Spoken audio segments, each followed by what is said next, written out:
Okay, I think a small brush is good for now. So now I'm gonna go back to my medium brush and revise this. The value is correct, but the color temperature is a bit too much on the cold side. So I'm gonna match this value and just warm it up a little. So as you guys remember, in our initial classes, I was talking about with painting, with oil painting specifically, one of the hardest things to do is to identify the right value. Because once your value is properly identified, it's much easier to go back and adjust your hues. So, and this, in a way, this is exactly what's happening here. My value was correct, but my hues were a little off. It was too much on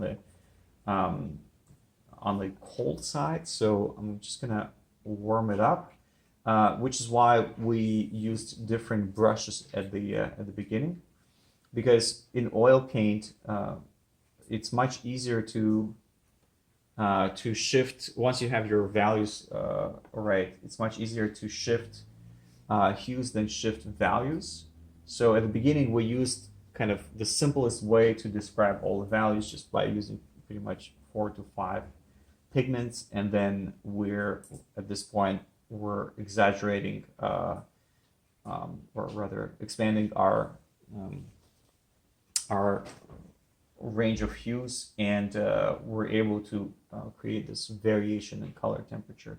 So in here, I already had my value established, but my hue was off. So this is what I'm doing here, and it really, once you start adjusting the your hue, it doesn't really take that much time. The hardest part is really getting your value range throughout your whole painting.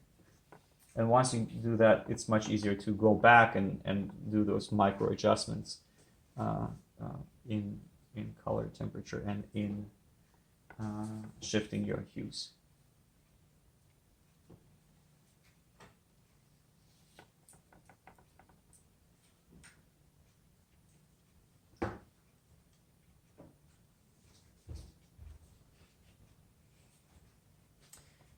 So I've been mentioning once again throughout my last feedback that oftentimes I've noticed that there were a lot of paintings that had a lot of light here that was jammed into the shadows. The good news is that the easiest color that covers everything is basically gray. So, or anything that is, kind of a neutral mid-tone. It's the color that can cover pretty much anything. So what I'm doing here is I'm making sure that I'm stretching my value transition here, and I'm eliminating that direct contact from the light to the shadow. I want to make sure that I have an extra step in here to really describe that nice slow turn of form.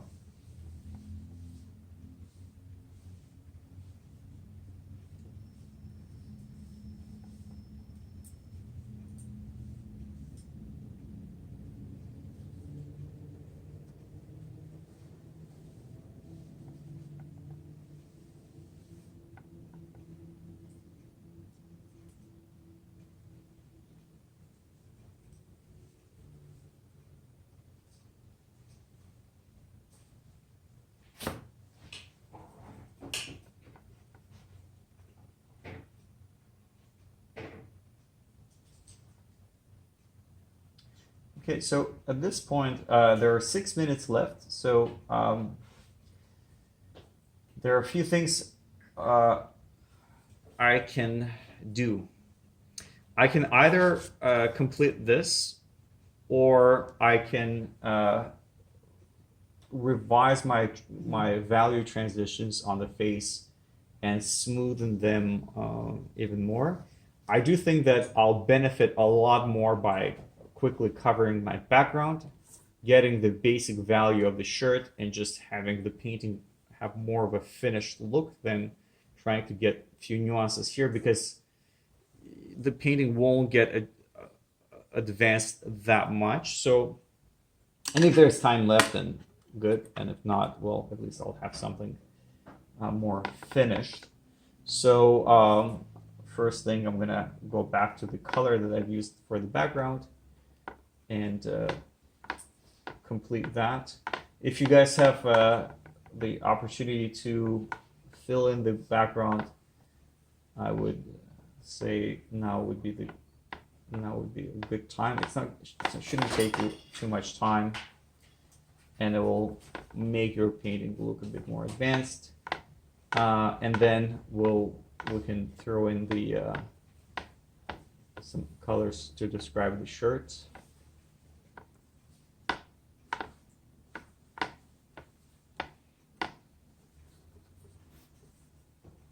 For the shirt, guys, it's literally the same process of identifying the value of the shirt. You know, compare that to the parts of the painting that are already established, such as the face.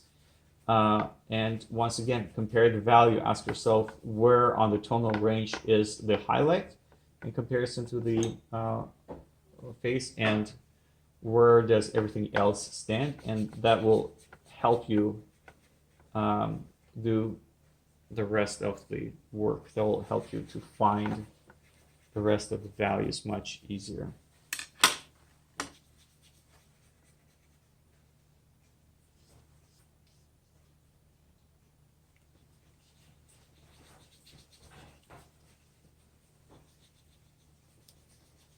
What's the value for the lower lip again? We're talking about the lower lip value being very close to this, which is pretty much something between rose gray, just a bit darker than the rose gray. A bit of alizarin crimson. And it's a very alizarin crimson dominant.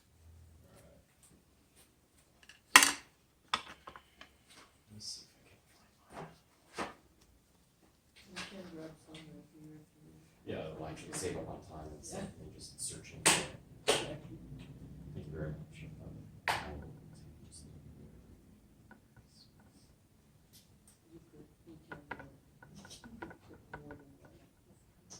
I'll see. It's very powerful.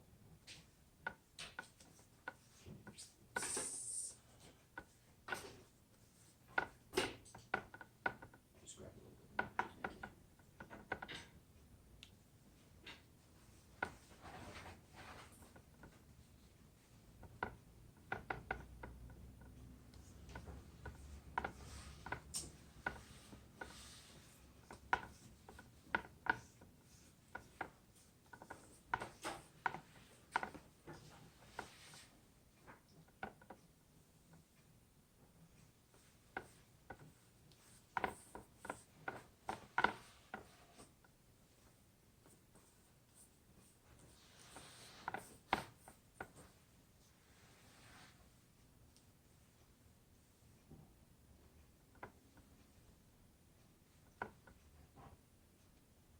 All right, so for the shirt, it's actually, I think it's faster to throw in some of that light, which actually, it looks like but technically it would be somewhere around mid-tone on the value scale, and then cover that light with some basic dark shapes, and that should do the trick.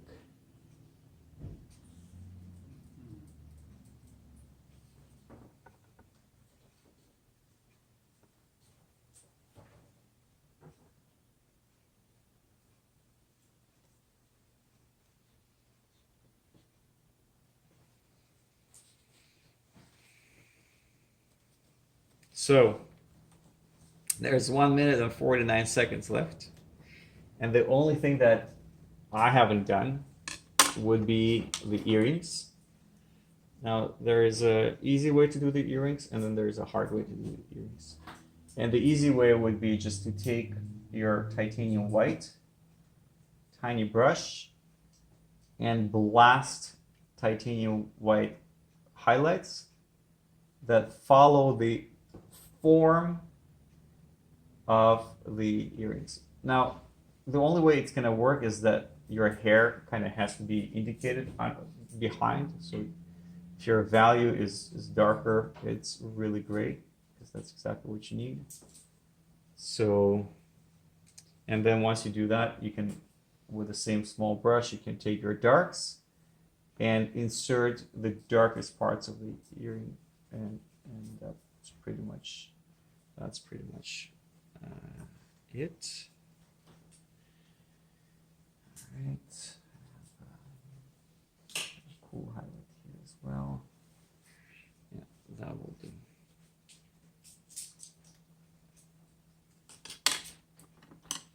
So, what else can we do in the 34 seconds that are left in this pose?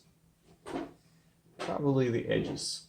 There's always work to be done on the edges, so you're pretty much certain to be able to get some improvement done there.